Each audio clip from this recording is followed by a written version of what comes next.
In 1356, an English prince was trapped. His 7,000 soldiers, exhausted and laden with stolen treasure, were cornered by the entire might of France, 25,000 knights and soldiers, assembling to wipe them from the earth. His only options were surrender or annihilation.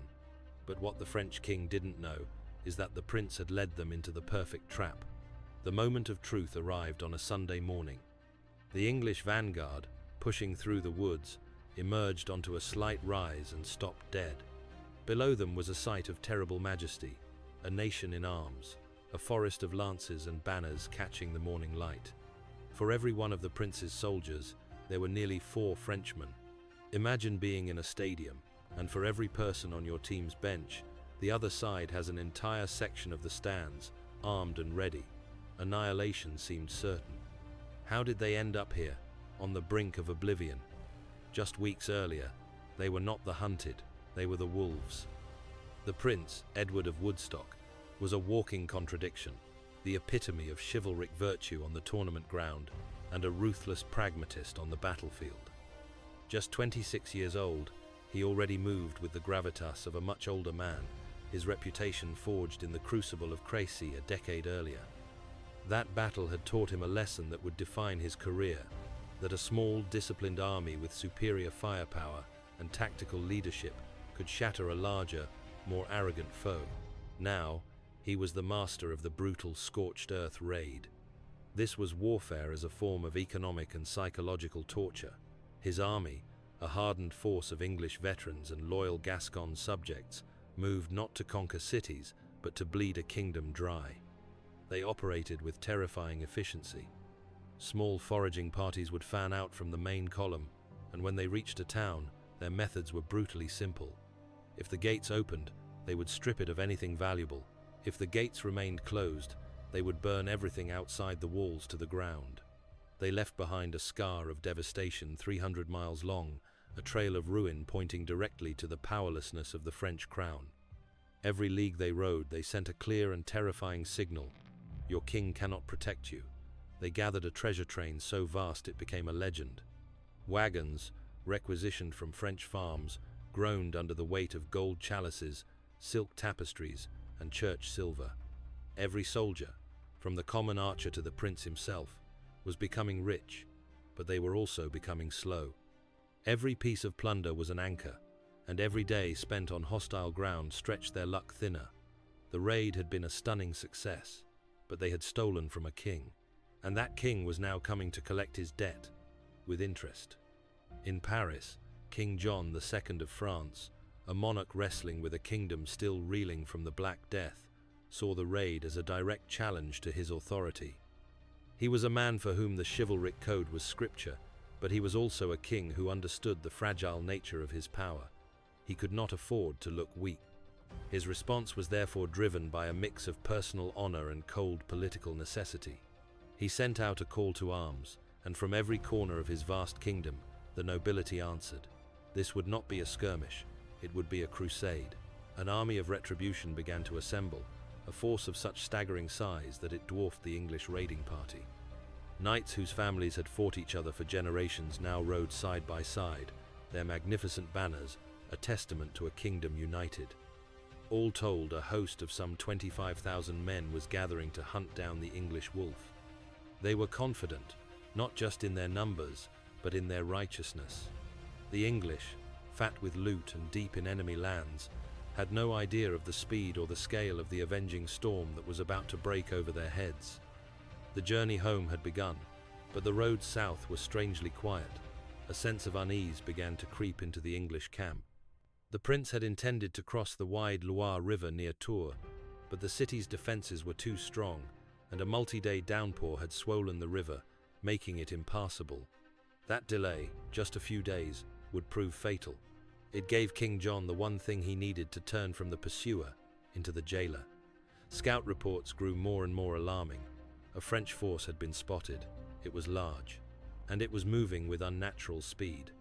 At a council of war, the prince's senior commanders, the Earls of Warwick and Salisbury, the veteran Sir John Chandos, all understood the danger. Some may have argued for abandoning the baggage train to lighten their load and outrun the pursuit. But the plunder was their pay, the entire purpose of the campaign. To leave it would be to admit defeat. Edward, confident in the discipline of his men, made his decision. They would retreat in good order, with their treasure. They would not run. That confidence would soon be tested. King John, demonstrating a strategic speed that surprised everyone, had driven his army south with incredible haste. He crossed the Loire at bridges firmly under his control, and then swung his massive force west, a great scything maneuver designed to get ahead of the English line of retreat. The dawning horror in the English camp came in stages. First, they learned the French were closing the gap. Then, they learned the French were parallel to them, marching on a separate road. Finally, the devastating news arrived from a captured French knight. The main army was no longer behind them or beside them, it was ahead of them. They had reached the town of Poitiers first and were now spread out, blocking the old Roman road to Bordeaux, the only viable path home. The news landed like a physical blow. Every man in the Anglo-Gascon army understood the terrifying simplicity of their situation. The hunters were now the hunted, and the cage was about to close. The vast treasure train they had so proudly assembled was now a cruel irony, a ball and chain shackling them to a battlefield they could not escape. The mood in the camp turned grim. The cheerful camaraderie of the raid evaporated, replaced by a tense, fatalistic silence. They were professionals, seasoned soldiers all, but they were also realists. Their final march brought them to that Sunday morning, to that rise overlooking the valley, and to the horrifying, soul-crushing sight that confirmed their worst fears. The trap had not just closed, it had been sprung. Panic was a contagion, and it began to spread through the English ranks. But it never reached their commander, for where his men saw an unmarked grave, the Black Prince saw the perfect place to kill an army. He spent that Sunday not in despair, but in careful study of the terrain. He rode the length of the field, his eyes missing nothing. His genius was not just in leading men, but in reading the land. He saw that nature had given him a fortress. The ground was a broken patchwork of vineyards and thickets. Crucially, a large forest protected his right flank, and a wide, swampy marsh secured his left. The only way the French could attack him was head-on, through a relatively narrow corridor of land that was itself tangled with ancient, thorny hedgerows. These hedges, some as tall as a man, were impenetrable to cavalry. They effectively created a natural funnel, a kill zone that would rob the French of their greatest advantage. The prince had chosen his ground. He had a plan to slaughter the French cavalry. But there was one problem. His own knights, the pride of his army, would have to do the unthinkable. He ordered them to dismount. In an age where a knight's honor was tied to his horse, this was a radical move. Great lords would be fighting in the mud like common foot soldiers, but they trusted their prince implicitly. He was creating a unified infantry force, a hedge of steel and thorns that would hold the line at all costs. His true weapon, however, was the English longbow. Standing 6 feet tall and made of yew, it was a marvel of medieval engineering.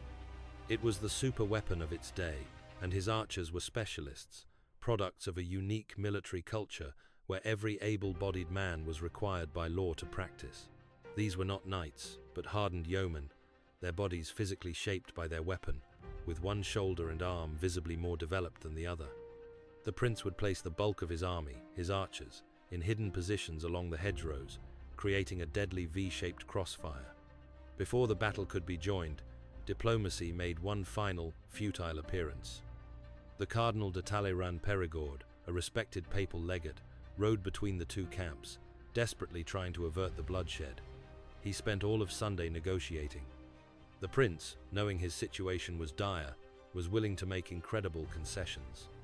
He offered to return all the plunder, release all his prisoners, and swear an oath not to wage war on France for 7 years. It was a humiliating offer for a commander used to victory. The cardinal pleaded with King John to accept. But the king, surrounded by his magnificent host and advised by nobles who thirsted for glory, was utterly confident. He looked at his army and saw a foregone conclusion.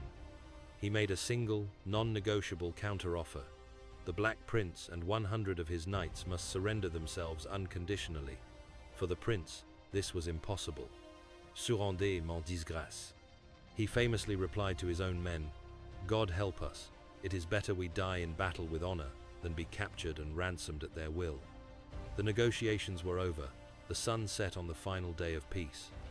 As thousands of French knights confidently sharpened their lances, their squires polishing their magnificent armor, a few thousand English archers quietly prepared for the morning.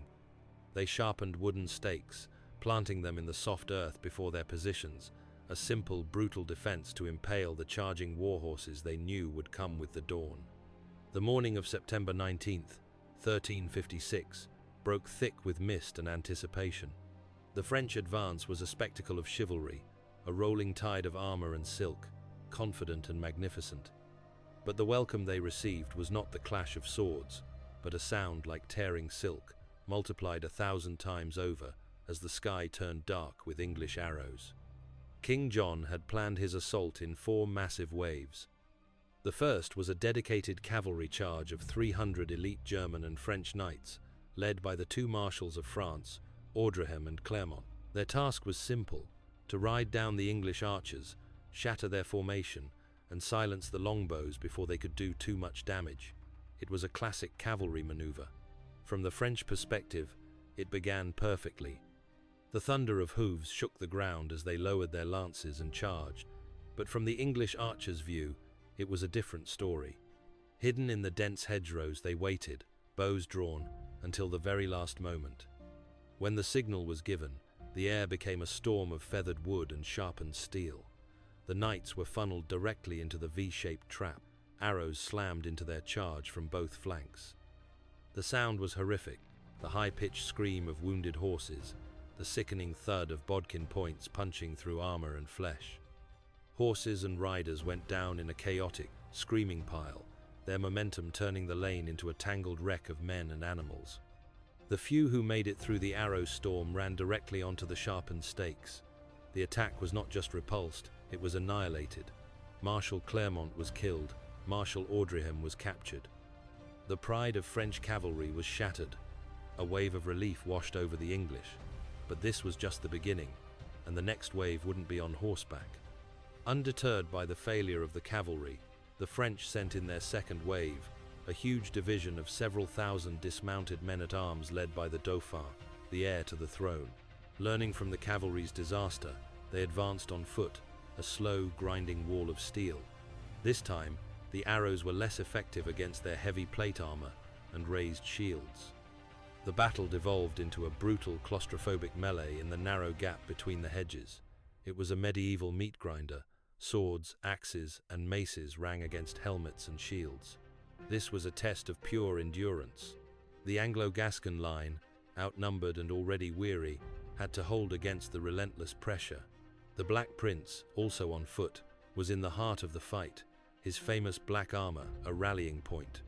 The fighting was exhausting, desperate, and incredibly violent.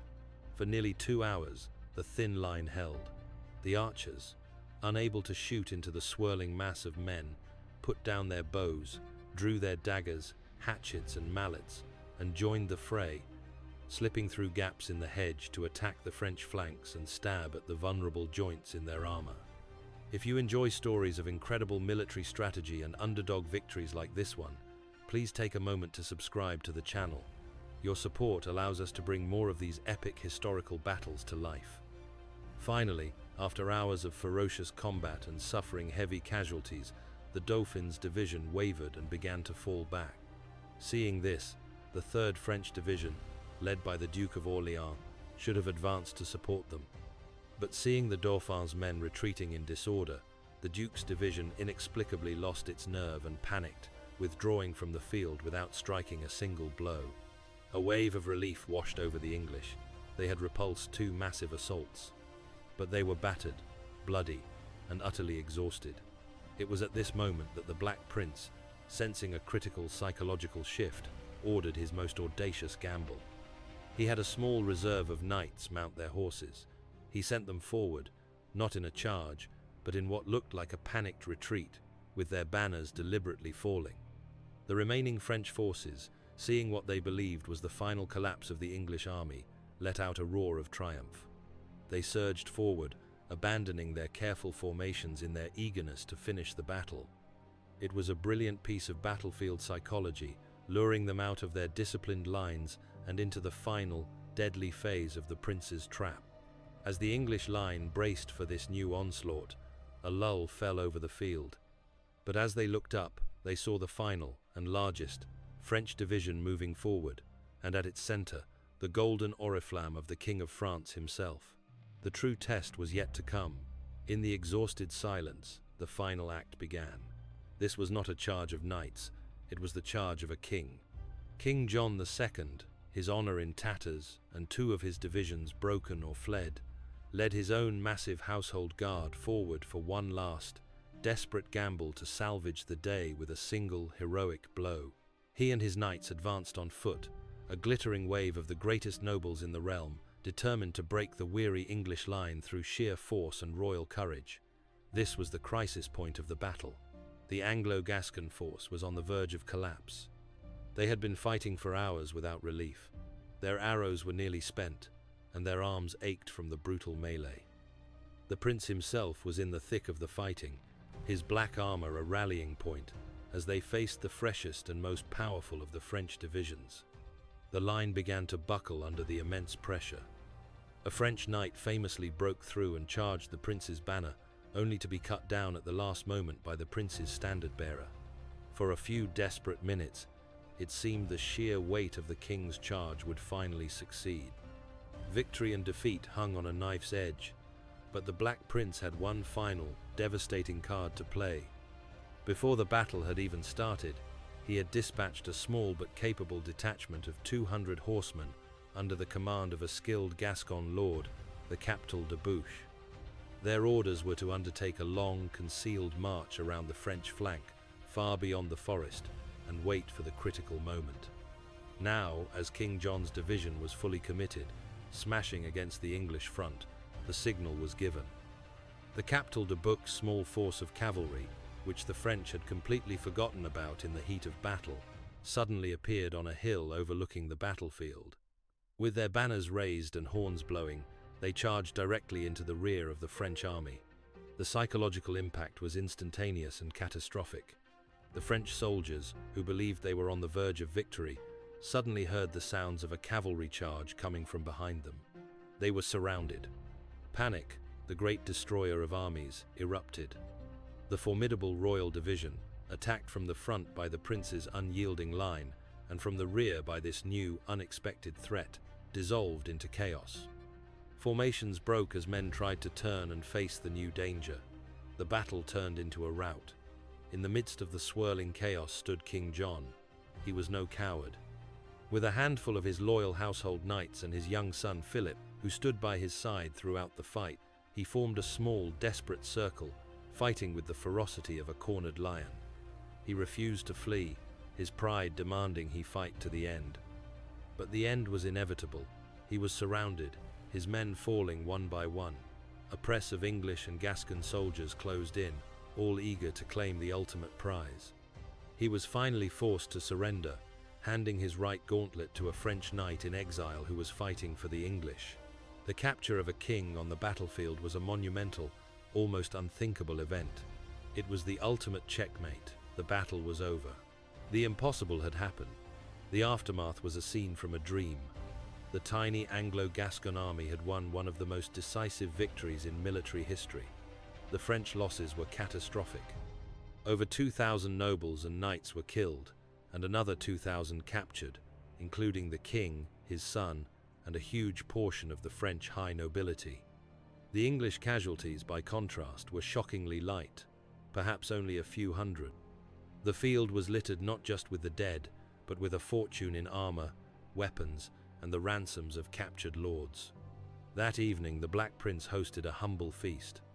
In a masterful display of chivalry, he personally served the captured King John, praising his courage and treating him not as a prisoner, but as an honored guest. It was a gesture that cemented his reputation throughout Europe. That single act of chivalry, however, could not mask the brutal reality of the battle's consequences. The news sent a shockwave across Europe. France, its king in chains and its nobility decimated, was plunged into chaos. The government collapsed, leading to a bloody peasant revolt known as the Jacquerie and a power vacuum in Paris. The ransom for King John was set at 3 million gold crowns, an astronomical sum that would take years to pay and would nearly bankrupt the nation. The resulting Treaty of Bretigny in 1360 granted England full sovereignty over vast territories in France. For Edward, the Black Prince, it was the peak of his legend. He was hailed as the greatest warrior in Christendom, a military genius whose audacity and tactical brilliance had achieved a victory that defied all logic. The Battle of Poitiers became more than just a battle. It became a story told for centuries, a chilling lesson that the size of an army is no match for superior strategy, technology, and the leadership of a commander who could see a fortress where others saw only a grave. The strategies employed at Poitiers would echo through military history for generations, proving that a well-chosen battlefield can be more valuable than thousands of soldiers. What historical battle do you think showcases the most brilliant use of terrain? Let us know your thoughts in the comments below. And if you know someone who loves stories of epic strategy, be sure to share this video with them. The legacy of Poitiers is a powerful reminder that history is often shaped in moments of incredible audacity. It wasn't just a victory of longbows over knights, it was a victory of bold, unconventional thinking over rigid, predictable tradition. It marked the beginning of the end for the dominance of the heavily armored knight, and heralded the rise of disciplined infantry and firepower as the deciding factors in European warfare. If you want to see more stories about the incredible battles and brilliant commanders that shaped our world, make sure to subscribe and press the notification bell so you never miss an upload. Thank you for watching.